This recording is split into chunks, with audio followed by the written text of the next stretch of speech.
창세기 16장 18절부터 22절 말씀 마음을 집중하시고 함께 읽어봅니다. 들릴라가 삼손이 진심을 다 알려주므로 사람을 보내어 블레셋 사람들의 방백들을 불러 이르되 삼손이 내게 진심을 알려주었으니 이제 한 번만 올라오라 하니 블레셋 방백들이 손에 은을 가지고 그 여인에게로 올라오니라. 들릴라가 삼손에게 자기 무릎을 베고 자기하고 사람을 불러 그의 머리털 7가닥을 밀고 괴롭게 하여 본즉 그의 힘이 없어졌더라. 들릴라가 이르되 삼손이여 블레셋 사람이 당신에게 들이닥쳤나니라 하니 삼손이 잠을 깨며 이르기를 내가 전과 같이 나가서 몸을 떨치리라 하였으나 여호와께서 이미 자기를 떠나신 줄을 깨닫지 못하였더라. 블레셋 사람들이 그를 붙잡아 그의 눈을 빼고 끌고 가사에 내려가 노줄로 매고 그에게 옥에서 맷돌을 돌리게 하였더라. 그의 머리털이 밀린 후에 다시 자라기 시작하니라. 아멘. 오늘 읽은 말씀은 이스라엘의 12번째 사사 삼손의 그 비참한 최후의 광경을 기록한 내용입니다. 여기 이제 16장에 보면은 들릴라라고 하는 한 여인이 등장하죠.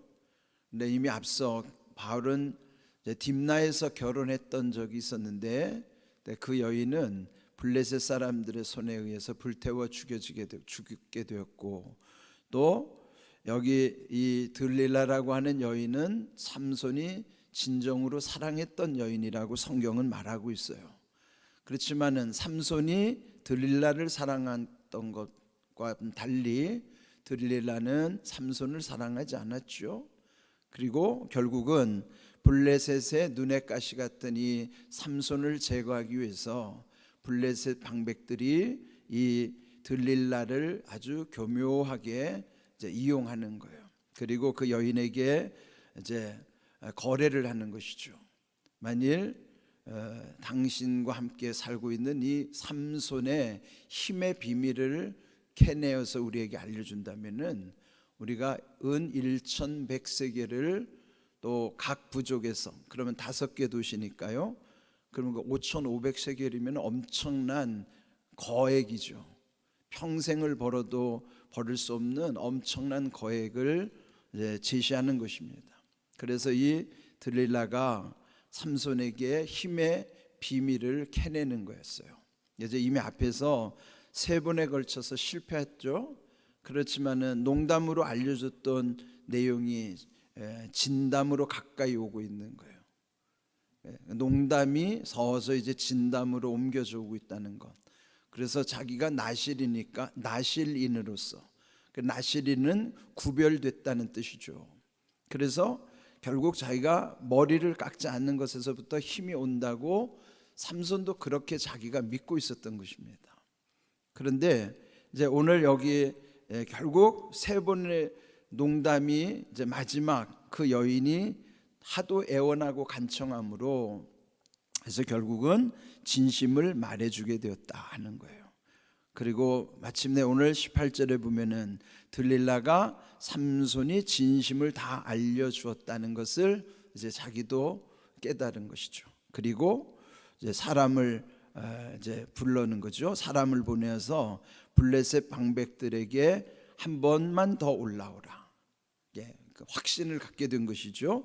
그렇게 해서 그들 방백들도 거래의 금액 은을 가지고 이 여인에게 올라와서 19절을 보면은 이제 들릴라가 삼손을 그 무릎을 베고 잠들게 한 다음에 실제로 한번 머리털 7가닥을 밀고 괴롭게 해봤더니 힘이 없어졌더라.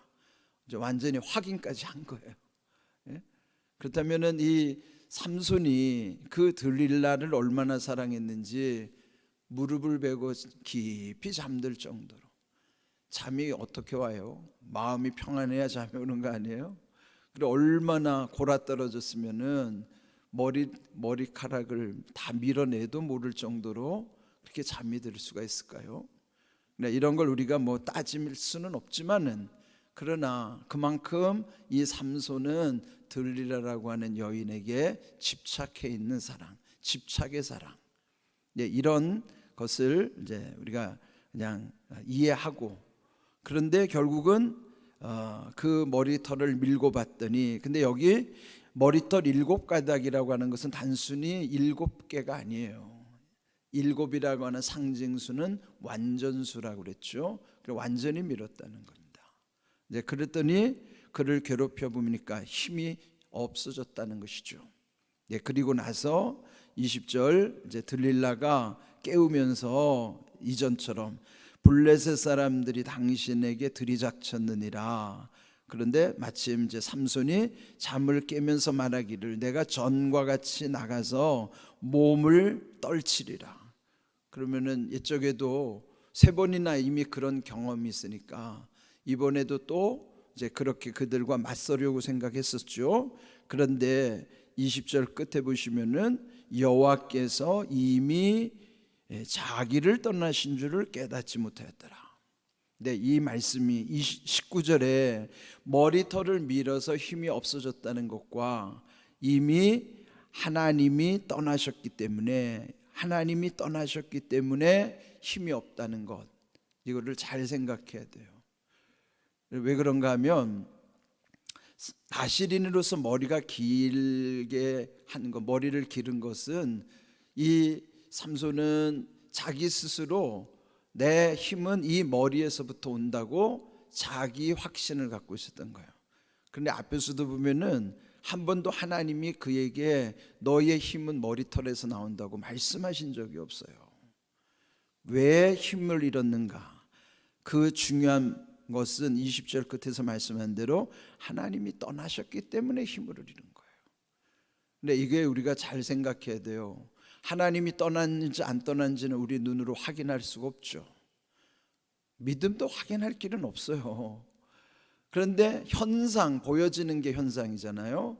머리털이 깎였다는 건 보여지는 거니까. 그러면 보여지는 현상을 보고서 판단하기 쉬운 거예요. 아, 내가 이제 머리가 깎였으니 이제 나는 힘을 잃었구나. 그러면은 그게 믿음입니까? 그건 믿음이 아닌 거예요. 믿음의 본질은 하나님이 함께 하시는 것이 본질이고, 하나님이 함께 하시지 않으면 힘을 잃어버릴 수밖에 없는 것이 이게 영적인 세계라고요. 그렇다면은 여기 삼손이 힘을 잃은 것은 머리가 깎여서가 아니에요. 그거는 보여지는 단순한 현상인데, 삼손이 자기 확신이 너무 강해서, 그래서 결국은 나는 머리털이 깎였으니까 나는 이제 힘을 못 쓰겠구나. 근데 여러분, 이걸 우리가 잘못 생각하면은 현상을 믿음의 본질로 생각하다 보면 이런 착각에 빠지게 돼 있어요. 그게 이제 코끼리 조련사들의 이야기 들어보면은 처음에 그 코끼리를 말이죠, 그 어릴 때부터 그 밧줄에다가 이렇게 묶어 놓으면은 밧줄에 묶인 고기밖에 코끼리는 이동할 수가 없어요. 그러면 묶여있는 그 범위 안에서만 자기는 왔다 갔다 하는 거예요. 그런데 나중에 커서도 큰 코끼리가 됐을 때도 밧줄이 아닌 그 아주 얇은 줄로 해놔도 그냥 거기에서만 머무른다는 거예요. 그 힘센 코끼리는 그 줄을 끊고도 나갈 수도 있지만은 그동안에 길들여져 가지고 나는 여기밖에 못 들지. 그건 뭐예요? 자기의 암시가 그렇게 되는 겁니다. 그러니까 믿음도 자기 암시로 믿으면 안 돼요. 그는 우상을 숭배하는 것 같고 미신이란 말이에요. 힘이 머리털에서 오는 게 아니에요.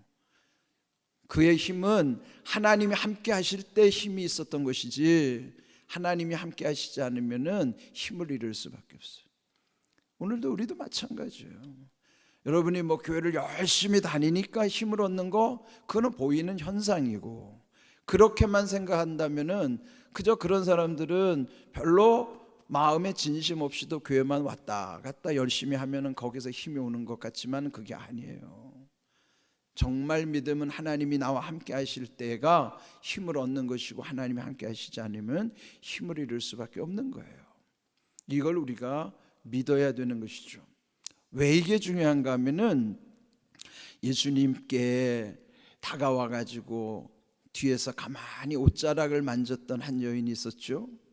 그렇다면은 그때 그 여인은 12해를 혈루증으로 앓던 여인이니까 12년 동안에 백방으로 좋다는 걸 다 쫓아다녀봤던 여인이, 그 성경에 보면은 그가 결국은 돈도 다 잃어버리고 가난해지고 몸도 만신창이가 됐다고 그랬어요. 그리고 그에게는 소망이 없었는데 이제 유일하게 능력 많으신 분이 앞에 나타난 거예요. 그래서 그 마음속에 저 용한 분의 옷자락을 만지면 내가 나을 수도 있겠다. 그래서 그거는 자기가 그렇게 생각한 거죠. 그리고 아무도 몰래 예수님 옷자락을 만졌더니 정말 난 거예요. 근데 그 다음이 중요하죠. 그러면 예수님은 알 거예요. 저 여인의 마음을 알 것인데 아무도 모르죠. 근데 예수님이 그 많이 모인 사람들 앞에서 이 여인을 난처하게 만드는 거예요. 갑자기 큰 소리로 누가 내 옷에 손을 대었느냐? 그때 제자들이 말하기를, 여기 사람들이 지금 너무 많으니까 왔다 갔다 하다 보면 예수님의 옷에 손을 댄 사람들이 있을 겁니다. 그때 예수님, 아니다, 내 몸에서 능력이 나갔느니라. 그때 이 여인이 안절부절하면서 사실을 실토하는 거예요. 그러면은 가만히 보세요. 예수님이 좀 눈치가 계신 양반이라면 좀 알아서 이 여인의 프라이버시를 존중해 줘야 될 거 아니에요. 그 여인의 부인병인데 그게 그 수치스러운 병을 만천하에 그렇게 드러낼 이유가 뭐 있겠어요. 조용히 불러서 말씀하시든지. 그런데 왜 공개적으로 그렇게 이 여인을 난처하게 했을까요? 그래, 예수님이 매너가 없어서 그런 게 아니에요. 왜 그러셨을까요? 이 여인이 여인에게 말한 거예요. 내 믿음이 너를 낫게 한 것이다. 그 여인이 믿음을 확증시켜 주시느라고 한 거예요. 왜 그랬을까요? 그 믿음을 확증받지 않았다면 이게 믿음인 것이구나, 믿음으로 나은 것이구나를 확증하지 않았다면 그 여인은 자기만 알고 이제 병이 났어요. 야, 진짜 소문 듣던 대로 용한 분이네. 그러면 나중에 이제 아무도 모르고 깜짝같이 자기만 알아요. 그러다가 이 여인이 사는 동안에 또 다른 병이 올 수도 있겠죠. 또 다른 힘든 일을 만날 수도 있을 거예요. 근데 이 여인은 그때 경험이 믿음이라는 걸 몰랐기 때문에 이 여인에게 남는 건 뭐만 남아요? 용한 분만 남는 거예요. 그러면은 나중에 예수님이 아니라도 좋아요. 아무라도 용한 사람만 만나면 이 문제는 저 용한 사람의 옷자락을 만지면 나을 거야. 왜? 그 자기 암시예요. 옛날에 경험이 있으니까. 그래서 예수님이 네가 만진 것은 너의 믿음 때문에 나은 거지, 네가 우연히 만져서 나은 게 아니라는 걸 알려주시기 위해서 옷자락을 만진 게 너의 믿음이기 때문에, 그렇다면 이 여인은 나중에 믿음을 붙잡으면 낫는구나, 옷자락이 낫게 한 게 아니라 믿음이 낫게 한 거구나. 옷자락은 보이는 거예요. 믿음은 안 보이는 거예요. 근데 오늘도 여전히 우리는 보이는 것에 집착해가지고 옷자락만 붙잡고 살려고 하는 거예요. 또 다른 옷자락, 예수님 옷자락 아니라도 좋아요. 아무라도 용한 사람의 옷자락만 붙잡으면 낫는 줄로 알고 그렇게 헤매는 인생들이 얼마나 많은지 몰라요. 어느 기도원에서 병이 나았으면 그 기도원이 고쳐준 거예요. 어느 목사님이 기도해서 나았으면 그 목사님이 고쳐준 거예요. 그 기도원, 그 목사님, 그 교회는 옷자락에 불과한 거라고요.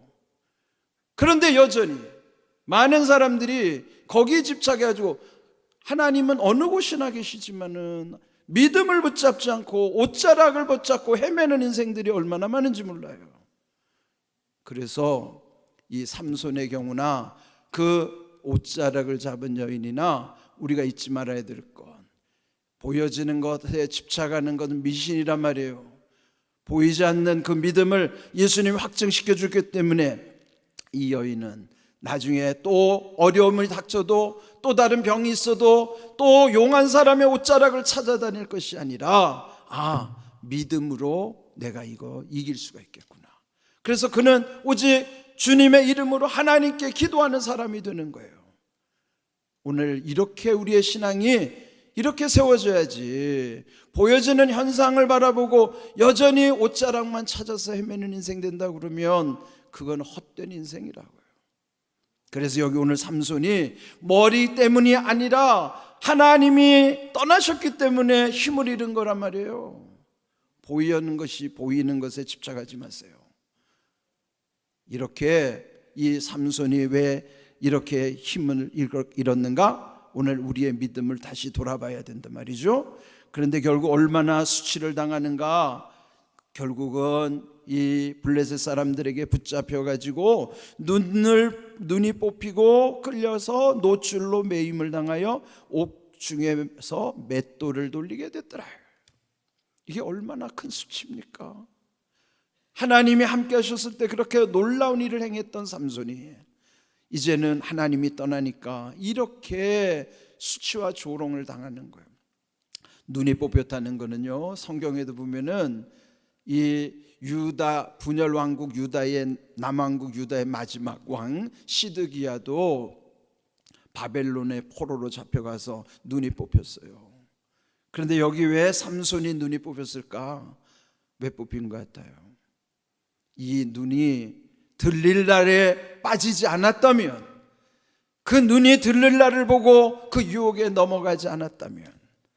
그래서 여러분, 우리에게 중요한 죄는요, 안목의 정욕으로부터 오기는 경우가 많아요. 안목이 뭐예요? 눈으로 오는, 눈의 정욕이에요. 눈으로 오는 죄가, 그래서 눈이 뽑힌 거예요. 마태복음 5장 29절 예수님 산상수훈에서 중요한 말씀하시죠. 만일 내 오른 눈이 너로 실족하게 하거든 빼어내 버리라. 예수님의 말씀이 이렇게 강력한 거예요. 내 오른 눈이 너로 실족하게 한다면, 그건 뭐예요? 오른 눈이라는 게 단순히 오른쪽 눈이 아니라 영어의 오른쪽이 right이라는 말은 바르다는 뜻이기도 하단 말이에요. 그게 뭐예요? 눈은 바른 눈이 되어야 된단 말이에요. 정확하게 보는 바른 눈, 분별력 가진 눈이어야 되는데, 만약에 네가 보는 눈이 바른 눈이 아니라면 그 눈을 빼버리란 말이죠. 빼내서 버려라. 차라리 두 눈 가지고 지옥계에 떨어지는 것보다 한 눈 가지고 천국 가는 게 낫다고 하는 거예요. 그 실제로 예수님이 눈을 파버리라고 그런 말씀하셨을까요? 만약에 우리가 죄 짓는 대로 눈을 뽑는다면 눈이 두 개만도 모자랄 거예요. 왜 눈을 뽑으라고 그러냐? 그만큼 단호하게 살라는 거예요. 대충 살지 말고 단호하게 눈을 뽑을 정도의 그런 결심과 결단과 각오를 가지고 살라고 하는 거예요. 오늘 주신 이 말씀을, 왜 삼손이 이렇게 무너졌는가, 그를 잘 생각하세요. 머리카락이라는 것이 거기 때문이 아니에요. 교회 학교에서 아이들에게 동화처럼 일러주는 말씀 속에는 물어보면 대부분 사람들이 다 머리를 깎여가지고 힘을 잃었다고 그러지만, 실제로 여기에서 말씀하신 하나님이 떠났기 때문에 힘을 잃었다는 것, 그거를 삼손이 깨닫지 못했다는 걸 성경이 기록한다고. 오늘 우리도 마찬가지예요. 깨닫지 못하면, 하나님이 나와 함께 하신다는 사실, 하나님이 나를 떠났다는 것을 깨닫지 못하면 이렇게 삼손처럼 비참해질 수밖에 없는 인생이랍니다. 오늘도 우리의 눈을 통해서 오는 안목의 정욕, 예수님이 단호하게 말씀하신 것처럼 내 오른 눈이 너로 실족해 한다면 빼내버리라고 할 만큼, 우리도 오늘 단호하게 또 이렇게 결단하고 결심하는 믿음 가운데, 그러나 더 중요한 것은 옷자락만 잡는 인생이 아니라 믿음을 붙잡고 살아가는 복된 인생이 되도록 그런 귀한 믿음을 구하시고 그 믿음 붙잡고 살아갈 수 있기를 주님의 이름으로 축복합니다. 아멘.